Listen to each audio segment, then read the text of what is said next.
काणाकर्ण तपस्वी था। उसने 22 लाख वर्ष तक तप किया। फिर उसके लिए विमान आया लेने के लिए। अब चलो तुम याद किए हो धर्मराज दरबार में, चलो।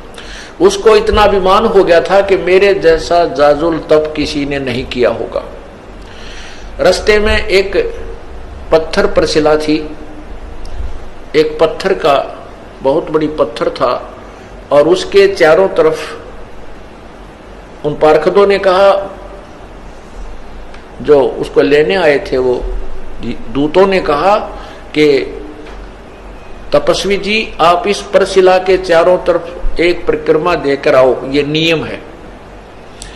अब वो काणाकर्ण तपस्वी उस परशिला के चारों तरफ चलने लगा। उसने देखा वैसे ऐसे 18 करोड़ काणाकर्ण अपना नाम लिख लिख गए हुए थे, मैंने इतने हजारों वर्ष तप किया, मैंने इतने लाखों वर्ष तप किया। तब उस काणाकर्ण ने के मन में ये आई कर तेरे से एक जाजुल तपस्वी है, तेरा तप तो कुछ भी नहीं। एक उसका भी मान तोड़ा। फिर धर्मराज के दरबार में जब गया, धर्मराज ने कहा, न्यायाधीश ने कहा कि भाई तपस्वी जी कि तूने इतने वर्ष तक तप किया। कहा जी तप किया।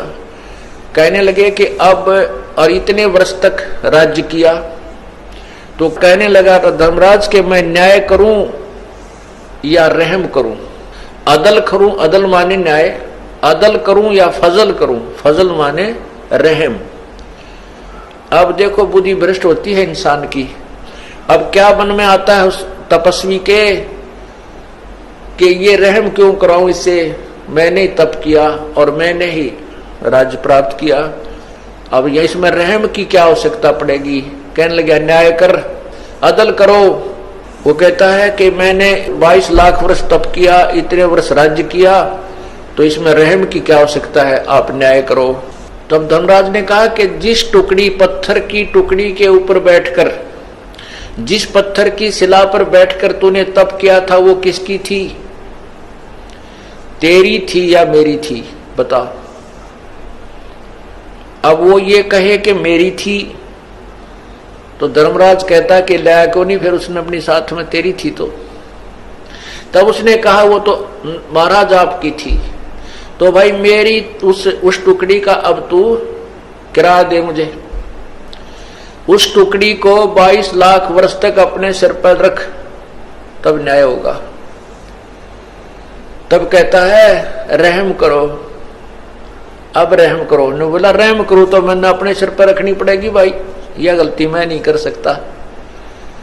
उसको सरप बना दिया और 22 लाख वर्ष तक वो मरता रहा, जीता रहा और उस टुकड़ी के नीचे उसका वास रहा।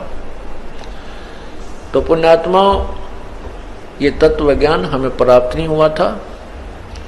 हम इन ऋषि महर्षियों को और तपस्वियों को, सिद्धों को, छोटे मोटे चमत्कार दिखाने वालों को एक परम संत मान बैठे थे। डंब करें डूंगर चढ़े अंदर झीनी झोल, जग जाने बंदगी करें ये बोवे सूल बबूले। डंब माने पाखंड करते हैं, दंभ करते हैं। कैसे करते हैं, ऊंचे स्थान पर बैठ जाते हैं, ऊंचे से टीले पर जाकर बहुत दूर से सबको दिखाई दे तपस्वी बैठा है, दुनिया जावे मत्था टेके और वाह वाह का पात्र बने। बोली जनता तो ये समझती है कि बड़ा तपस्वी है, बड़ा साधक है, बंदगी कर रहा है, भक्ति कर रहा है। और तत्व ज्ञान से परिचित संत कहता है ये तो अपने आने वाले जीवन में, भविष्य में बबूल के बो रहा है, उन कांटों को बो रहा है जो इसी ने उनके ऊपर चलना पड़ेगा। डंब करे डूंगर चढ़े ये अंदर झीनी झूले, जग जाने बंद